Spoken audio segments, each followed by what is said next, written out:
नमस्कार, मेरा नाम डॉक्टर आरती रापुल है। मैं सह्याद्री हॉस्पिटल हड़पसर में इनफर्टिलिटी और आईवीएफ कंसल्टेंट हूँ। मैं आज आपसे बात करने वाली हूँ ज़ीरो स्पर्म काउंट के बारे में।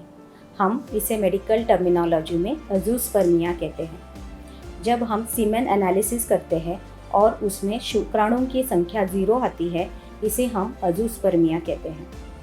जब कोई पेशेंट ये रिपोर्ट लेके आता है तो श्योरली उनके लिए तो ये एक शॉकिंग रिपोर्ट होता है, क्योंकि अज़ूस्पर्मिया के ऐसे कुछ स्पेसिफिक सिम्टम्स नहीं होती हैं।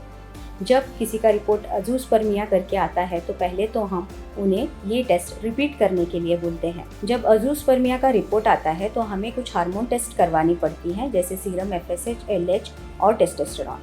आगे का ट्रीटमेंट ये रिपोर्ट के ऊपर डिपेंड करता है। अगर इनका लेवल हाई आता है तो ये प्राइमरी टेस्टिकुलर फेलियर का संकेत देती है। अगर ये रिपोर्ट नॉर्मल लेवल में आती है तो इसका मतलब ये होता है कि आपके शरीर में शुक्राणु बन तो रहे हैं, लेकिन उन्हें बाहर आने में कोई ऑब्स्ट्रक्शन है। इसे हम ऑब्स्ट्रक्टिव अज़ूस्पर्मिया भी कहते हैं। अज़ूस्पर्मिया क्यों होता है, तो इसके बहुत सारे कारण हैं। बिफोर बर्थ टेस्टिस का ग्रोथ पेट से शुरू होता है। धीरे धीरे ये टेस्टिस नीचे डिसेंड होके ग्रॉइन में आ जाते हैं। अगर ये समय पे नहीं हुआ तो इसे हम अनडिसेंडेड टेस्टिस कहते हैं।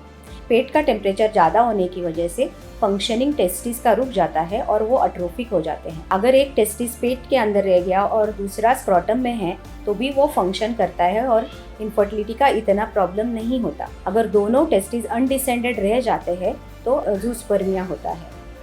कभी कभी बचपन में कुछ इन्फेक्शंस की वजह से भी अज़ूस्पर्मिया होने के चांसेस है, जैसे मम्स इन्फेक्शन से ये हो सकता है।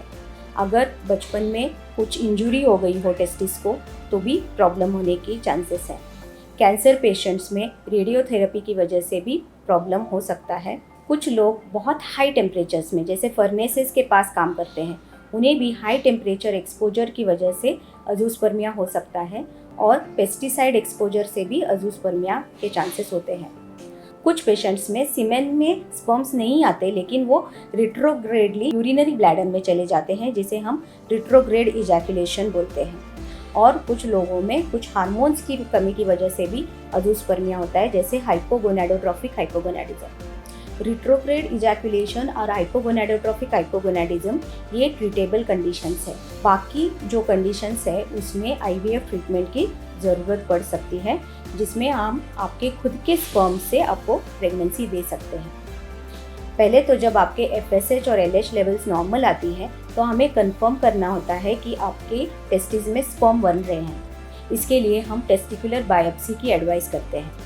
टेस्टिकुलर बायोप्सी के दौरान अगर स्पर्म्स मिलते हैं तो हम इन्हें फ्रीज करके भी रख सकते हैं। इसके बाद आपके वाइफ का IVF करना पड़ता है, जिसमें हम उन्हें इंजेक्शंस देके एग्स बना लेते हैं और उन्हें शरीर के बाहर निकाला जाता है। जिस दिन एग्स को बाहर निकाला जाता है उसी दिन हस्बैंड का एक माइनर प्रोसीजर से टेस्टिकुलर स्पर्म एक्सट्रैक्शन किया जाता है, जिसमें छोटे से नीडल द्वारा हम स्पर्म्स को बाहर निकालते हैं। बाद में एग्स का फर्टिलाइजेशन इसी स्पर्म्स के ICSI मेथड से किया जाता है। इस तरीके से बने हुए एम्ब्रियोज को बाद में हम वाइफ के यूट्रस में ट्रांसफ़र करते हैं। तो इस तरीके से अगर ज़ीरो स्पर्म काउंट भी आता है तो भी आपके खुद के स्पर्म से आपको प्रेगनेंसी रह सकती है।